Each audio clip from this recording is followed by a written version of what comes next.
At 6:42 on a Monday morning, an excavator crawled through the lower gate of my 620-acre cattle ranch, its steel tracks grinding over the cattle guard while 3 workers sprayed orange lines across my hayfield. I blocked the machine with my pickup and asked the site supervisor who had authorized the work. He handed me a laminated construction order for a cellular tower, a buried fiber line, and a 30-foot access corridor. "Your HOA sold us the site," he said. I wasn't a member of that HOA. More importantly, the 2.8 acres marked for the tower had belonged to my family for 43 years. Yet the attached site lease named HOA President Dana Whitlock as the authorized landowner, and the legal exhibit matched my parcel down to the old stone spring near the North Ridge. I started recording before anyone could move another bucket of soil. Then I noticed something on the final page, a payment schedule and a handwritten note showing Dana had been warned about the ownership problem weeks before she signed. The supervisor introduced himself as Mark Ellison. He looked from the lease to the fence behind me, then signaled for the operator to shut down. The diesel engine coughed into silence, leaving only meadowlarks and the metallic ticking of hot machinery. Beyond him, a flatbed carried sections of galvanized tower, rolls of black conduit, and concrete forms, enough material to show this was not a survey visit or harmless misunderstanding Dana could dismiss later. I walked the route with my phone held chest high. One worker had already cut my gate chain. Fresh tire impressions crossed the soft shoulder, and orange paint ran toward the spring where my cattle drank during dry months. I photographed the excavator number, every truck plate, the broken links, the drilling flags, and each page Mark allowed me to see. A black SUV arrived 15 minutes later. Dana Whitlock stepped out wearing polished boots that collected dust before she reached us. She did not ask whether the land was mine. She told Mark the crew had contractual authority and warned me that delaying critical infrastructure could make me responsible for costs. "Show me the deed that gives Silver Ridge this ground," I said. Dana held up the glossy site plan instead. A thick blue boundary surrounded the proposed tower pad as if colored ink could create ownership. I repeated that nobody had permission to enter North Fork Ranch and asked Mark to note my objection in his daily report. He agreed to hold the crew while his office reviewed the dispute. Before returning the paperwork, I zoomed in on the handwritten line beneath the payment schedule. Ownership exception unresolved. Confirm before execution. Dana had signed below it anyway. Then I saw the parcel number beside Exhibit B. It was mine. I had memorized that parcel number long before Dana Whitlock printed it on a Telecom exhibit. My father bought North Fork Ranch 43 years earlier, when I was 14 and Silver Ridge was still open scrub beyond our eastern fence. He kept every closing paper in a steel document box, along with tax receipts, grazing leases, and the recorded plat bearing the surveyor's seal. After he died, the ranch passed to me through a clean chain of title. Nothing in those papers mentioned an HOA. By mid-morning, Mark had moved his crew and equipment outside the lower gate. I replaced the cut chain, saved copies of my videos in 2 locations, and carried the document box to the kitchen table. I read the deed description, tracing each call from the cottonwood corner to the iron pin above the spring. The title policy's exceptions listed an old power line easement along the southern road and nothing near the hayfield. Even the annual tax map, useful only as a reference, showed the acreage assessed entirely to me. None of those records alone settled every possible boundary question, but together they made Dana's certainty look reckless. The proposed tower pad was not unused ground. That 2.8-acre section sat inside our most reliable hayfield. The 30-foot corridor crossed the route I used to move cattle between the winter lot and northern pasture. A permanent gravel road there would divide the field, alter runoff toward the stone spring, and force loaded equipment through the same narrow gate the crew had already damaged. Silver Ridge had been built years after our family arrived. Its houses began beyond the eastern fence, and its recorded common areas stopped well short of the spring. I had never joined the association, paid its dues, signed its covenants, or granted it permission to maintain anything on North Fork Ranch. That afternoon, I drove to the county recorder's office. A clerk named Evelyn Hart helped me search the property index. Within minutes, a recent filing appeared under a title that made my stomach tighten: Memorandum of Ground Lease and Access Easement. The document described a 30-year telecom agreement between High-Span Telecommunications and Silver Ridge HOA. Dana had certified that the association controlled the tower site and access corridor. A financial reference showed High-Span had paid the HOA a $225,000 signing payment before construction. The memorandum did not transfer my deed, but recording it against the described land created a problem that could interfere with financing, insurance, or any future sale until it was formally cleared. I ordered certified copies of the memorandum, my deed, the ranch plat, and every indexed instrument tied to the parcel. Evelyn found no recorded transfer, utility dedication, reservation, or easement giving Silver Ridge rights across my property. When I returned home, an email from Dana was waiting. She called the work a lawful community infrastructure project and attached a glossy document labeled Silver Ridge Master Community Plan. A pale green block marked Future Utility Reserve overlapped the northern edge of my hayfield. I placed it beside the recorded plat. The HOA map used rounded landscaping lines and marketing labels. The plat used bearings, distances, parcel references, and monuments. On the recorded document, the association's nearest common parcel ended hundreds of feet east of the proposed tower. The supposed utility reserve existed only in colored ink. I wrote back that no crew had permission to enter while ownership remained disputed. I attached the deed and requested the instrument Dana believed authorized her signature. She answered with the same master plan, plus a warning that High-Span might seek delay costs from me. Before leaving the recorder's office, Evelyn had printed the filing history. I studied it again under the kitchen light. Exhibit B had been revised 3 days before Dana signed the agreement. The original index reference pointed toward HOA common land. The replacement number, the one beside the tower site, belonged to North Fork Ranch. That was no longer a misplaced line.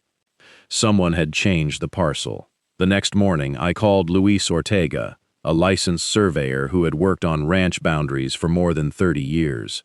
I sent him the deed, recorded plat, title documents, both versions of Exhibit B, and Dana's master plan. He studied them before agreeing to visit. Luis arrived 2 days later with a field assistant, a robotic total station, and copies of the original survey notes. He began at the western cottonwood corner, not at the orange paint.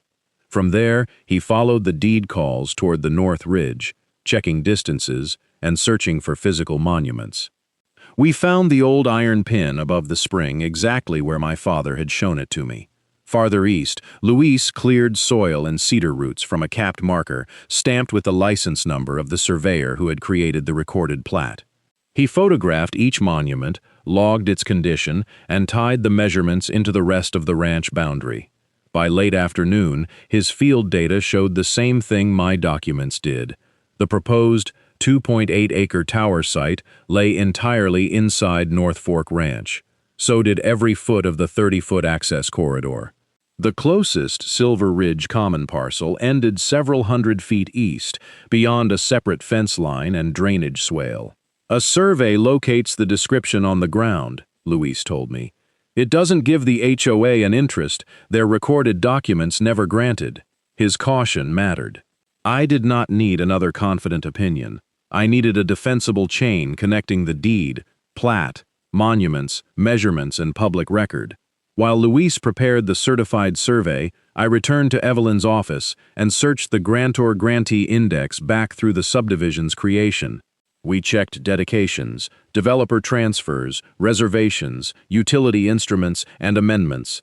An old electric easement crossed the ranch beside the southern road, just as my title policy stated. Nothing granted Silver Ridge or High-Span access to the hayfield. I emailed Mark and asked whether his office still had the construction package that existed before Exhibit B was revised. He called that evening. The first package used a different parcel reference, he said. I can't send company files without approval, but I've preserved my daily reports and notified our legal department. That was more useful than speculation. It confirmed the change had traveled from Dana's documents into Highspan's work order, and it established that Mark was protecting the project record rather than quietly replacing it. Luis delivered the certified survey the following Monday.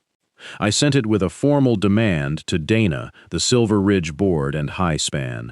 The letter revoked any claimed permission, required written confirmation that work would remain stopped, and instructed them to preserve all versions of the site plan and ownership certification. The survey did not simply draw a line around the disputed ground. It listed the instruments Luis had relied on, identified each monument, stated the methods used, and plotted the proposed tower pad against the ranch description. He also overlaid Dana's master plan as a reference layer. Its utility block drifted across the recorded boundary without matching a deed call. Seeing both layers on one page made the error easy to understand, but the recorded instruments and field evidence, not the graphic, did the legal work. Highspan's project counsel replied first. The company would pause field activity for 5 business days while reviewing the conflict. But counsel also stated that Highspan had relied on a signed ground lease and a recorded memorandum and reserved its contractual rights if the dispute was not resolved. Dana's answer arrived an hour later. She called Luis's work one private surveyor's interpretation and repeated that the master plan designated the area for community utilities. She also warned that Silver Ridge would seek reimbursement if I caused Highspan to abandon the project. I printed both messages and added them to the growing file. The contrast was becoming clear. Highspan was relying on what Dana had certified. Dana was relying on a conceptual map that showed neither bearings nor recorded rights. On the 4th night of the pause, rain softened the ground around the lower gate. At sunrise, I found fresh truck tracks pressed through the mud inside my new chain. They stopped near 3 newly placed soil test flags beside the hayfield. Someone had entered while everyone was supposed to be reviewing the records. The tracks belonged to a white geotechnical pickup captured by the camera above my equipment shed. At 2:17 that morning, it rolled through the lower gate behind a smaller SUV. 2 people placed the soil flags, photographed the field, and left 20 minutes later. They had not brought the excavator back, but they had entered after receiving written notice that permission was revoked. Highspan's counsel identified them as a subcontracted testing crew dispatched before the pause reached every vendor. She did not defend the entry. She promised no one would return during the remaining review period and asked for copies of my footage. I sent watermarked copies and preserved the originals. Dana reacted differently. By noon, Silver Ridge residents had received a message from her describing an unnamed neighboring landowner who was obstructing improved cellular and emergency coverage. The message never mentioned my deed, Luis's survey, the altered parcel number, or the ownership warning beneath Dana's signature. The pressure worked. Cars slowed near my fence. 2 strangers photographed the lower gate. Someone left a note on my mailbox telling me to stop holding the neighborhood hostage. I logged each incident, but I did not answer online. A public argument would only blur the record Dana seemed determined to avoid. The field itself supplied measurable damage. The excavator and support trucks had compacted the wet shoulder and crushed a strip of young hay. The cut chain no longer aligned properly with the gate latch. The soil crew had left plastic flags where cattle could pull them loose.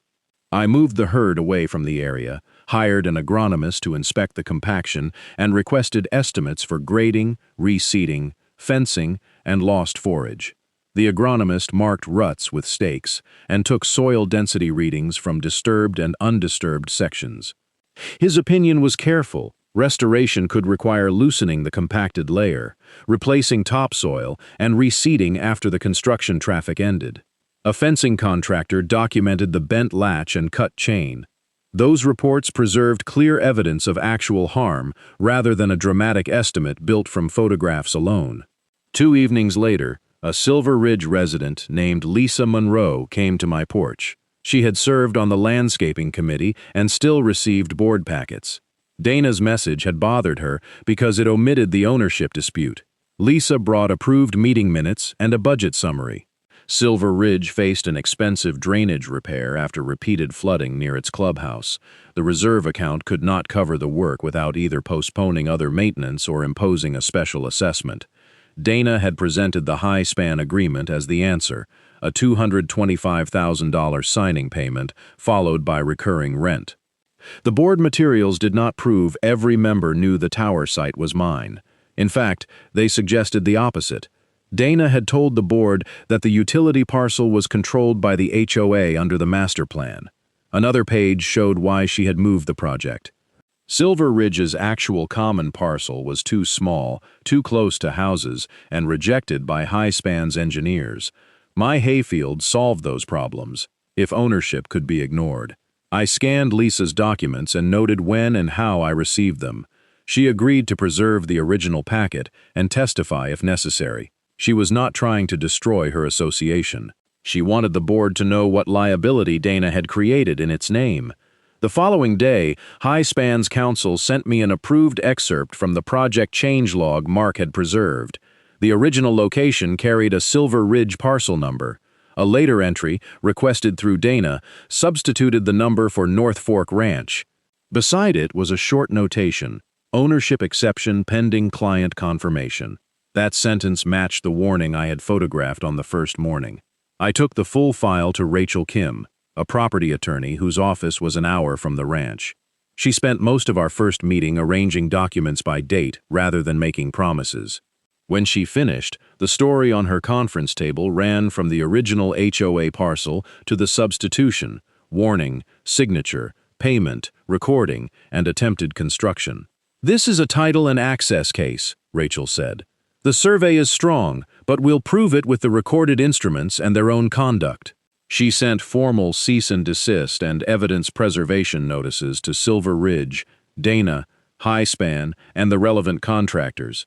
The notices demanded that all field activity stop and that drafts, emails, metadata, invoices, board records, and payment documents be retained. High-Span acknowledged receipt. Then its scheduling department sent Mark a mobilization notice for drilling equipment 72 hours later, apparently before its legal team had canceled the construction calendar. Rachel looked at the timestamp and reached for a blank court filing. Waiting for another promise was no longer enough. Rachel filed the complaint the next morning. It asked the court to determine the parties' rights, remove the lease memorandum as a cloud on my title, stop further entry, and preserve my claim for measurable damage. She attached my deed, the recorded plat, Luis's survey, the 2 parcel references, Dana's certification, and still images from the first construction day. We did not ask a judge to decide everything from paper alone. Rachel requested temporary relief to keep the land unchanged until both sides could present authenticated records and testimony. At the expedited hearing 3 days later, Silver Ridge's attorney argued that construction had already paused voluntarily. High-Span's counsel said the company needed time to investigate but had paid substantial money in reliance on the agreement.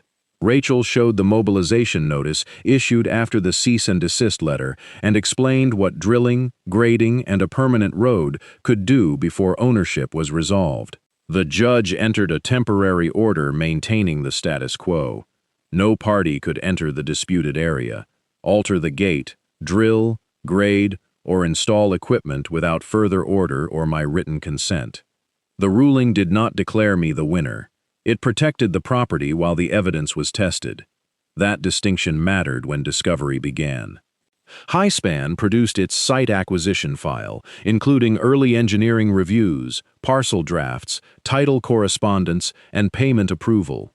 Silver Ridge produced board records, emails, financial statements, and versions of the master plan. Mark's daily reports and changelog arrived with their electronic timestamps intact. The original tower proposal sat on genuine HOA common property. Engineers rejected it because the parcel was too small and placed the tower too close to homes.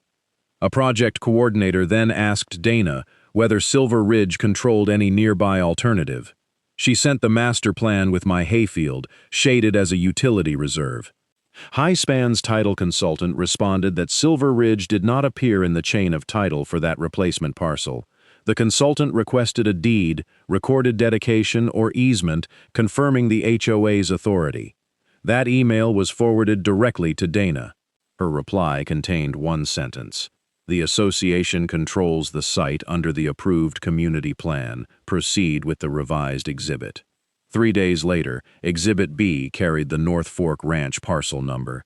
Dana signed the ownership certification, and Highspan approved the $225,000 payment. The handwritten warning I had photographed was not an isolated comment. It summarized an unresolved exception already documented in the acquisition file. The Silver Ridge minutes created a second problem for Dana. The board had approved negotiations for telecom revenue, but it also instructed her to obtain an independent title opinion before final execution. No such opinion existed in the produced records. Financial statements showed that part of the signing payment had already been committed to drainage contracts, increasing the pressure to defend the agreement after I objected. Not every board member supported her once they saw the complete file. 2 submitted declarations stating that Dana had described the land as association-controlled. A third produced notes from a closed planning session in which he had asked whether the ranch owner needed to sign. His question was marked for follow-up, but no answer appeared in the final packet. Rachel deposed Dana 4 months after the first excavator crossed my gate. Dana remained composed and insisted she believed the master plan reflected a utility dedication from the original developer. Rachel placed the recorded plat in front of her and asked her to identify that dedication. Dana could not find one. She then claimed Highspan had chosen the parcel number. The change log showed that the substitution came through her office. When asked why she signed beneath an unresolved ownership exception, she said she understood it to concern only internal mapping. Highspan's witnesses gave a narrower account. They admitted the company should not have released full payment while the title question remained open, but said Dana's certification and insistence influenced the decision. Mark confirmed that I stopped the first crew calmly, documented the site, and revoked access before further excavation occurred. Rachel hired a forensic document specialist to compare the native versions of Exhibit B. The metadata showed when the parcel field changed, which account exported the revision, and how the revised page entered the final contract package. The account was assigned to a Silver Ridge administrative login used from Dana's office. That did not prove who touched the keyboard, but it aligned with her email directing the project to proceed. The agronomist finalized a restoration plan, and Rachel collected invoices for the gate, survey, title review, and lost forage. She kept those amounts separate from the ownership question. The hearing would determine legal rights first. Compensation would require proof of loss, a damages proceeding, or a negotiated agreement supported by those records. By the time the temporary order came up for final review, the evidence filled 3 binders. Rachel placed the original exhibit in the first, the revision in the second, and the recorded land documents in the third. On top, she set the email Dana had never explained. At the final evidentiary hearing, Rachel began with the 2 maps. She placed the recorded plat attached to my deed, beside the glossy Silver Ridge master plan Dana had used to justify the lease. From the gallery, their colored boundaries looked similar. Up close, one contained surveyed bearings, distances, parcel numbers, and recorded monuments.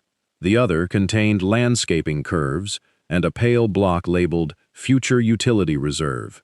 Highspan's attorney argued first. The company had negotiated with an established HOA, received a signed ownership certification, recorded a lease memorandum, and paid $225,000 before mobilizing. Counsel said Highspan had acted in good faith and should not be treated as if it knowingly invaded private property. Rachel did not need to call the company dishonest. She answered that good faith reliance might create claims between Highspan and Silver Ridge, but it could not give either party rights that the HOA never owned. The memorandum repeated Dana's claim. Recording it did not transform that claim into title. Luis testified next. He explained how he began with my deed description, recovered the iron pin and capped monument, checked the original field notes, and tied his measurements to the recorded plat. His survey placed the entire 2.8-acre site and 30-foot corridor inside North Fork Ranch. On cross-examination, the HOA's attorney suggested another surveyor might interpret the line differently. Luis stayed measured. "A professional can review my work," he said. "But these monuments and record calls do not move because a marketing map uses a different color." Evelyn's certified recorder documents supplied the history behind his fieldwork. "My family acquired the ranch before Silver Ridge was developed. The subdivision developer never held title to the disputed hayfield, so it could not have dedicated that land as an HOA utility reserve. No later deed, plat amendment, reservation, or easement transferred those rights." Dana took the stand after lunch. She repeated that she believed the master plan reflected the development's approved infrastructure design. Rachel asked her to identify a recording number for the supposed dedication. Dana could not. Rachel then displayed the title consultant's email warning that Silver Ridge was absent from the chain of title. "You received this before you signed?" Rachel asked. Dana said she had understood the issue to be technical. Rachel placed Dana's reply beside it, followed by the change log and metadata report.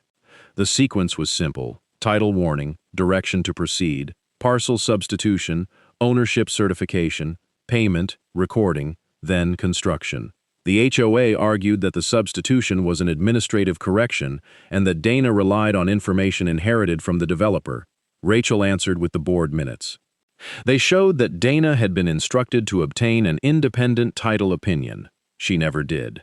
The same records showed that the original HOA-owned site was rejected and that the association needed Telecom revenue to fund its drainage repair.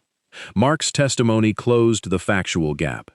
He identified the work order, confirmed that the first package used the HOA parcel, and authenticated his report from the morning I stopped the excavator. He also confirmed that I had objected calmly before further digging, and that the ownership warning appeared in the paperwork he carried.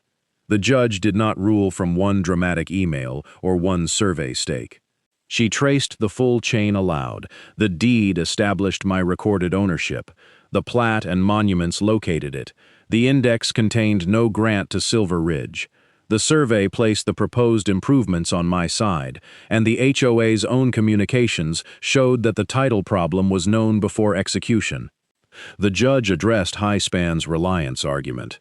A private certification could allocate risk under its contract with the HOA, she explained, but it could not bind an owner who had never signed, consented, or placed the association in a position of authority. Highspan had received the title warning before funding the transaction. Its remedy for Dana's false certification belonged against the party that made it, not against the ranch whose records had remained unchanged. Her ruling declared that Silver Ridge held no ownership interest or access right over the disputed land. The HOA lacked authority to lease the tower site or grant the corridor. The agreement was unenforceable against me, and the recorded memorandum had to be released. The temporary order became a permanent injunction prohibiting Silver Ridge, Highspan, and their contractors from entering for the project without my written consent. The ruling left compensation for a separate damages phase. Rather than spend additional months disputing invoices and responsibility, the parties entered court-supervised settlement talks. Rachel separated every category so the total could be supported rather than announced as a windfall. The restoration plan allocated $47,600 for soil repair, grading, reseeding, the damaged gate, fencing, and protection around the spring. Surveying, title review, and forensic document expenses accounted for $19,700. Lost forage and operational disruption accounted for $25,500. A negotiated $50,000 contribution addressed legal costs and the remaining damage claims. Together, Highspan and Silver Ridge agreed to pay me $142,800.